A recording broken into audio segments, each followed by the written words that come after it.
So yeah, this was the piece. As you saw, we tried to use different lights, but here we had only one from the ceiling. So we used some other little lamps.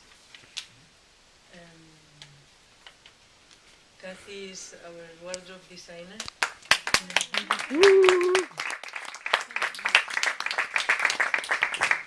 Laura Sogaros as the actress.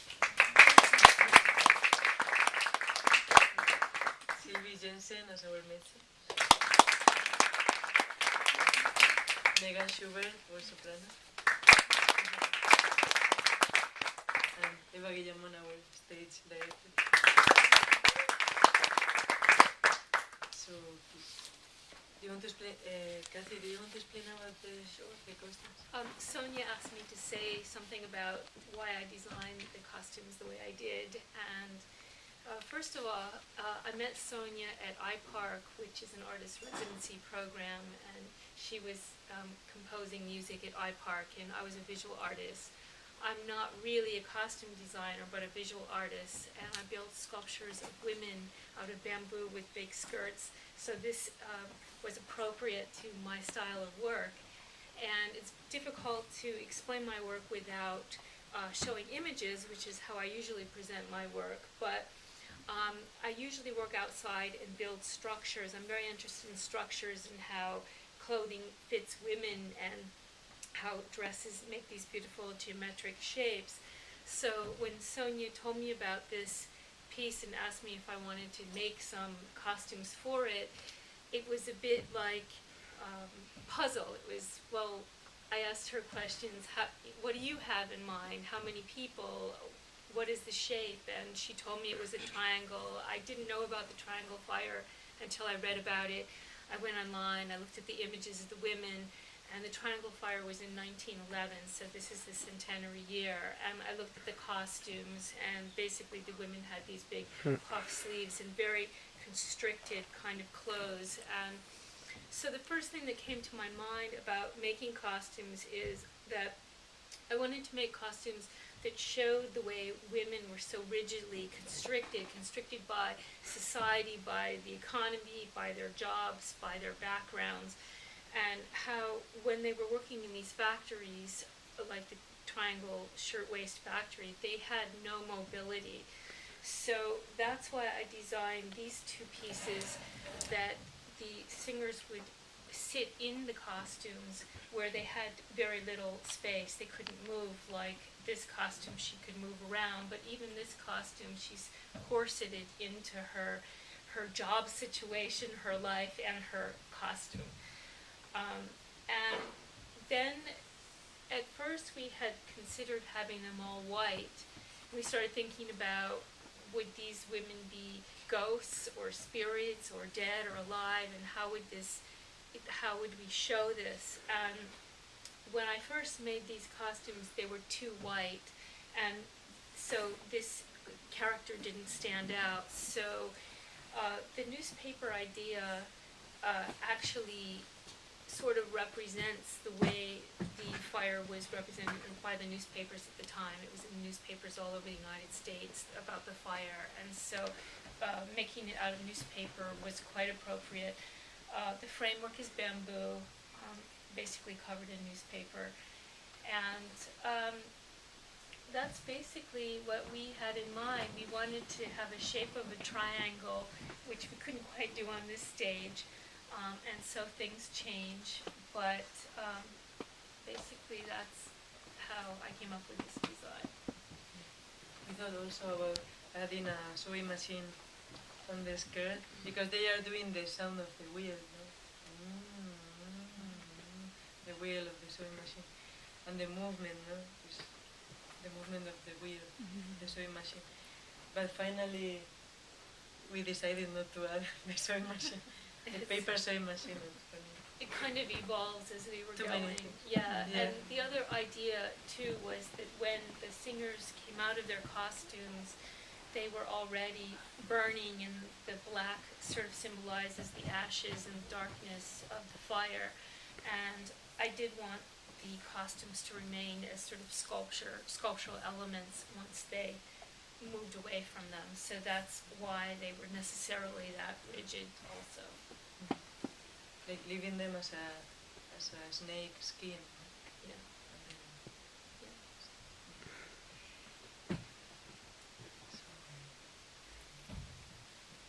And I talked to Laura to be the actress because she's Italian. You can see the accent, yeah, her very strong accent, because she's making it bigger. Because there were a lot of Italian women that died in this fire. So most of them were Italian and Jewish from the east of Europe. No? So because she's Italian, I told her if she could do a very strong Sicilian accent. So she has been practicing. Because I'm not Sicilian, but I have lots of Sicilian friends, so I Skype them. How do you say that? It's like a different language sometimes, so it's beautiful. So then for the text, actually, I based on a monologue by a Spanish friend, so the monologue is in Spanish. But we took some little pieces, translated them to English, and then we thought about how could talk a Sicilian woman that had just come to the city. So maybe introducing some Sicilian words, some English, all mixed, and with this strong accent. And also this was how we made the shape of the text. You know? And she's imagining home all the time to,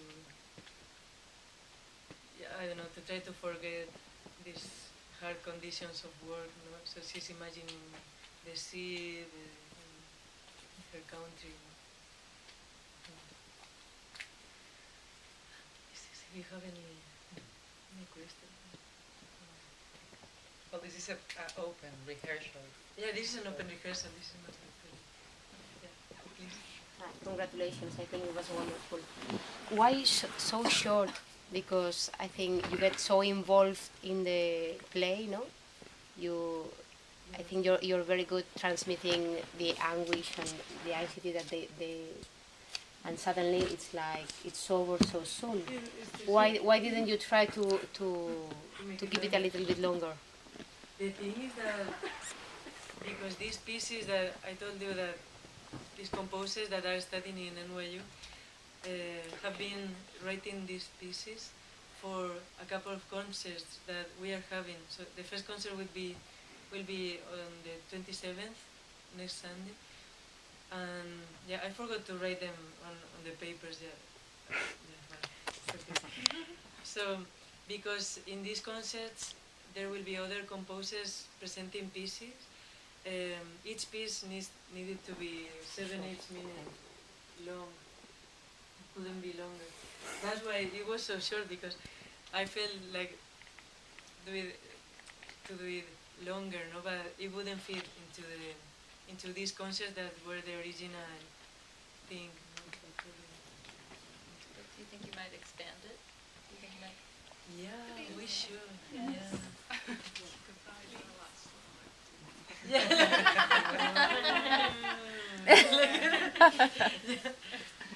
Who knows, but yeah, on April 24, we are doing the piece with other people from Italy and from, I don't know where else, in NYU. And so these people from Italy are adding things from there by internet, online.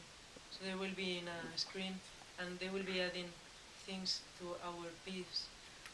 So it will be a little longer and with some other elements, so we will be improvising on the elements of the piece, not only doing the piece original.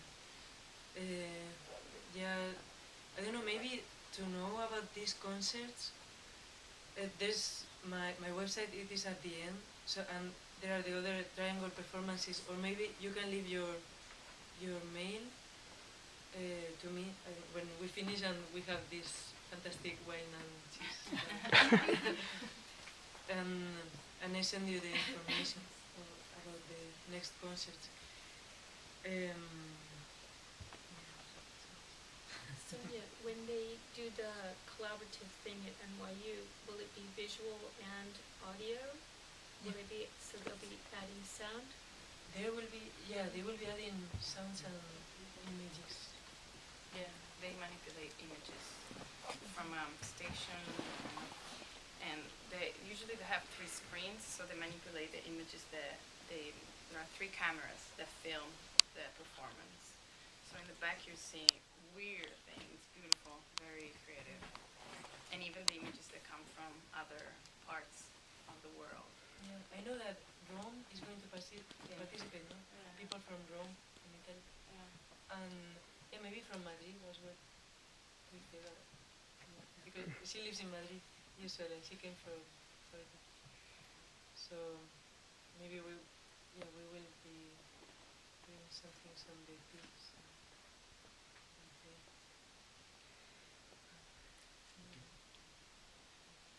So, yeah, you want to drink the wine. How did the perform? I'm curious about the singers and the performers and how they felt about the piece and what they went through to kind of prepare for it, either musically or emotionally. Especially with these wonderful elements that you have of the humming, which is like ritualistic. It's almost like this beyond time ritual that's beyond history, and like what any kind of thought that they had about what they did to prepare this piece.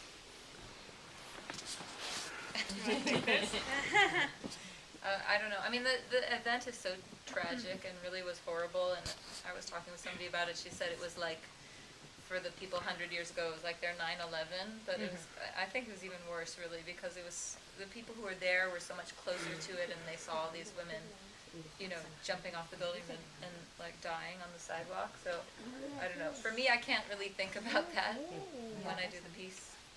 It's too disturbing. But I don't know. Vocally, there's not any like different preparation. But it is a really short piece. I would like it to be longer. I'd like to do a longer piece. I mean, it is. You have to work on it. You know, it is a really like short and intense kind of period of time. And when you're in it, it does seem like timeless in a way, probably because of that humming. And that's like the circular motion. It's always going. It's like a communication beyond language. Yeah. For me, it felt like it was going back and forth from the sounds of the sirens, the fire engines, and then the machinery that was still sort of continuing. Yeah. I don't know. It felt less like a ritual, and more like transmitting these atmospheric sounds that were part of what was going on. But then the rocking, so I guess that is what pulled it back into a ritual. They have a kind of choreography. It's using with the hair, the circular, like, you know, representing the monotony of the work. And the sirens when the firemen were coming. Yeah, for me, I think the same as Sylvie, that when I was writing the piece, I couldn't really think about what happened because it was so horrible that, yeah, if no, you feel, no, just write it out. Yeah, it's okay. And then, yeah, when I finished, I thought, it is their turn now. Yeah, because, yeah, for me it was so strong that then I thought, okay, I'm done. Now it's their turn, no, to do it. But it is true that it was so a horrible thing that when you begin to look for images or videos on internet about the thing, and you see these women crashed into the sidewalks and everything. Yeah, it was so bad that you have to think, okay, I'm not getting more in thing. Just write it and yeah, because you know, I took with Laura some books from NYU library, because this building now belongs to NYU. It is a a genetic laboratory building. I could go there and everything, and yeah, we went to the library to take some books about the building, about the tragedy. But I actually read like a couple pages, and I couldn't read more. Just okay, I know enough. Enough. Yeah. I mean, of course, that's the most horrible part of the story, but I think if there's one part that really worth it is that after this horrible fire, the women, the garments workers, started to be in a union. I mean, and that's also a good part of the story, because well, it would be better if you didn't have to live as such a horrible fact, but at least this fact had It was a the better beginning. end. Yeah, It was the beginning of a lot something. of Changes. So yeah, some changing, and the workers started to know or to say that they needed to work in some with some rights. So for me, of course, that's a horrible fact. But when you think that Snyderman was the woman who started to develop this workers' union, women workers' union, you think, okay, well, at least it had a purpose. I mean, a purpose. So that's an interesting part also. Sounds like your next chapter. Next day. Monday. That's nice, beginning of the end. Yeah. Or even like before, because we're researching with from an Italian perspective, citizen perspective. I researched it too with Sonia, and I was looking at the pictures like of real women, and maybe they were not them, but I was looking at these faces that were so familiar because they were Italian, but they were already Italian American, and they had a strength and awareness, and some of the women even protested before this fire. Yeah. And I saw certain pictures. They had this fierceness that some women in Italy don't have even nowadays. So, if you know about what's happening in Italy, but I don't know. I was really. I think I'm not in there too still, because I can imagine like the strength of those women that came from Italy without being able to read or write. This is why we have to use Sicilian dialect, because they didn't even know how to read or write in their own language. And they came, I don't know if there was a movie called Nuova Mondo in Italian, it's called New World, the translation is New World, and you see these Sicilian, jumping in the first ship that went to America, and you see how poor and they were. It was third world that back then. And so I was very surprised to find my fellow, let's say, citizens that strong and aware.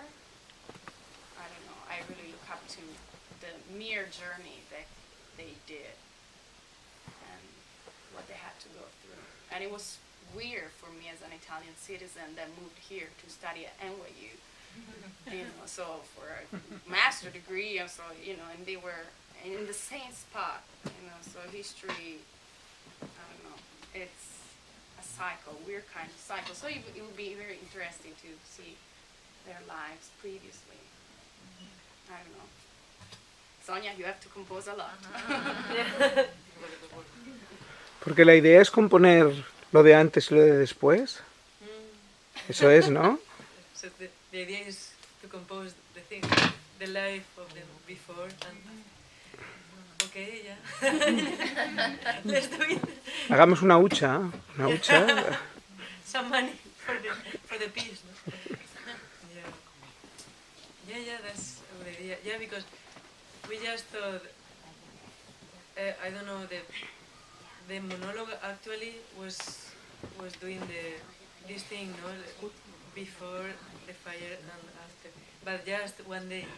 So we have to spend the time and research about the lives and how was Washington Square in that time.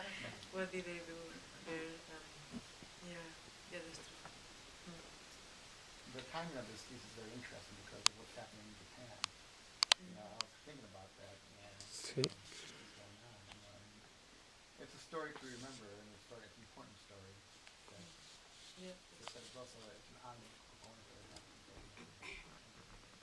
build. It always happens. Yeah, mean, yeah. It happens in a micro scale here.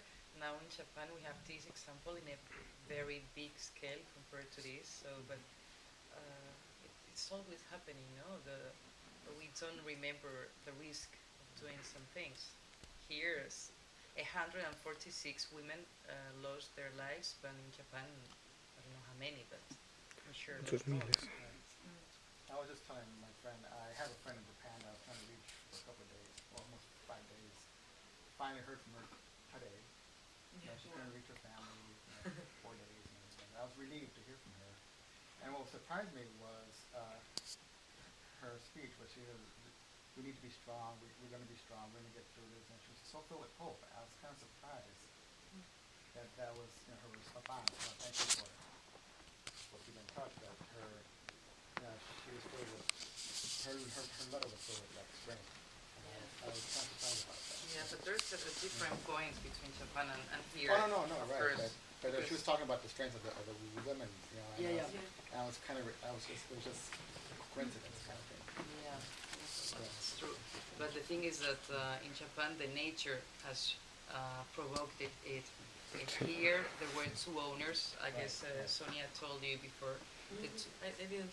Because there were two owners, Mark Blank, don't remember exactly the name, Blank and Isaac Harris, the owners of the company, and they were there by chance. They were there that day with their families, showing the factory to their families.